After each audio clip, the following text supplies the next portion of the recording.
સુરત શહેરમાં સૂર્યપુત્રી તાપી નદીની પવિત્રતા પર જાણે પાપીઓની નજર લાગી હોય તેવો ગંભીર મામલો સામે આવ્યો છે। દક્ષિણ ગુજરાતના લોકો માટે જીવાદોરી સમાન તાપી નદીને પ્રદૂષિત કરવાની હીન હરકત અડાજણ પાલ વિસ્તારમાં ખુલ્લેઆમ થઈ રહી છે। અડાજણ પાલના રામજી ઓવારા નજીક વરસાદી લાઇન મારફતે ગેરકાયદેસર રીતે ડ્રેનેજનું ગંદુ પાણી તાપી નદીમાં છોડવામાં આવી રહ્યું હોવાનું સામે આવ્યું છે। આ ઘટનાને લઈ પર્યાવરણવિદો અને સામાજિક કાર્યકર્તાઓમાં ભારે રોષ જોવા મળી રહ્યો છે। આ મામલે પાલિકા કમિશનરને ઈમેલ દ્વારા રજૂઆત કરવામાં આવી હોવા છતાં તંત્ર ઘોર નિંદ્રામાં હોવાનું સ્થાનિકોનો આક્ષેપ છે। એટલું જ નહીં, વિજિલન્સ વિભાગમાં પણ ફરિયાદ કરવામાં આવી છતાં હજુ સુધી કોઈ કાર્યવાહી કરવામાં આવી નથી। શહેર ભાજપના સક્રિય કાર્યકર્તાઓએ જ તંત્રની બેદરકારી જાહેર કરી છે અને તાત્કાલિક ગેરકાયદેસર ડ્રેનેજ કનેક્શનો દૂર કરી દોષિતો સામે કડક કાર્યવાહી કરવાની માંગ કરી છે।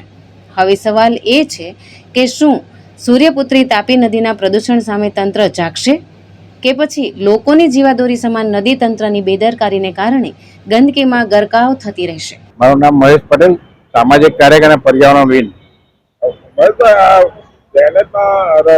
ડ્રેનેજનું પાણી તાપી નદીમાં છોડવામાં આવે છે, શું કહેશો?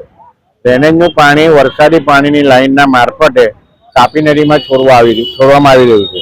હવે ગંદુ પાણીના કારણે તાપી માતા દૂષિત થઈ રહ્યા છે અને જવાબદાર કર્મચારી અધિકારીઓની કોઈ પડી નથી। અને જે દૂષિત પાણી માનો કે જળચરની હાલત શું થશે, તાપી માતાના તળની હાલત શું થતી હશે। અત્યારે આપણે કાયદો બનાવ્યો કે આપણે પીઓપીની મૂર્તિનું વિસર્જન એમાં કરવું નહીં તાપી નદી માતામાં, તો આજે ગંદુ પાણી છોડો પીઓપી કરતા ખરાબ છે એ પાણી આજે તાપી માતામાં છોડવામાં આવી રહ્યું છે અને વરસાદી પાણીના લાઇનના મારફતે। અને એનું કારણ એક જ છે કે એમાં છે ને ડ્રેનેજના કનેક્શનો ગેરકાયદેસર વરસાદી પાણીની લાઇનમાં જોડવામાં આવેલા છે, એના કારણે આ પાણી આવી રહ્યું છે અને તાપી માતા દૂષિત થઈ રહ્યા છે। કેટલા ટાઈમથી આ પ્રશ્ન છે અને તમે કોને રજૂઆત કરી છે? બહુ ટાઈમથી પ્રશ્ન છે, હજુ તો આવા બીજા 3 આઉટલેટ છે ત્યાંથી આ પાણી જઈ રહ્યું છે અને બહુ જૂનો પ્રશ્ન છે અને મેં માન્ય કમિશનરશ્રીને મેલ દ્વારા બી રજૂઆત કરી છે, વિજિલન્સ ઓફિસરને રજૂઆત કરી છે। હવે જો આનો નિકાલ લઈ આવશે તો માન્ય મુખ્યમંત્રીશ્રીને આની રજૂઆત કરવાનો છે। આનાથી કેટલી તકલીફો થાય છે લોકો? આનાથી તકલીફ એટલે માનો કે આ ગંદુ પાણી આપણે પીએ તો ડાયરિયા થઈ જાય કેમની। અત્યારે મધ્યપ્રદેશનો કિસ્સો તમે જોયો તો ગંદુ પાણી પીવાથી કેટલા લોકોના મરણ થયા। તે અત્યારે જે આ તો ટન ગંદુ પાણી એટલે હજારો ક્યુસેક ગંદુ પાણી તાપી માતામાં ઠલવાઈ રહ્યું છે, તો શું હાલત થતી હશે તાપી માતાની?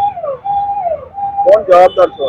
જવાબદાર કર્મચારી અને કમિશનરને હું તો જવાબદાર ઠેરવું છું, કારણ કે મારો મેલ ગયા પછી એનો કોઈ જવાબ આપતા નથી એટલે કમિશનર હવે એસી ઓફિસમાંથી બહાર નીકળવું પડશે। શું કરવા માંગો છો તમે? હું એ જ કરવા માંગુ છું કે આ બંધ થવું જોઈએ। ભાવેશ ઉપાધ્યાય, દ્રષ્ટિકોણ ન્યૂઝ, સુરત।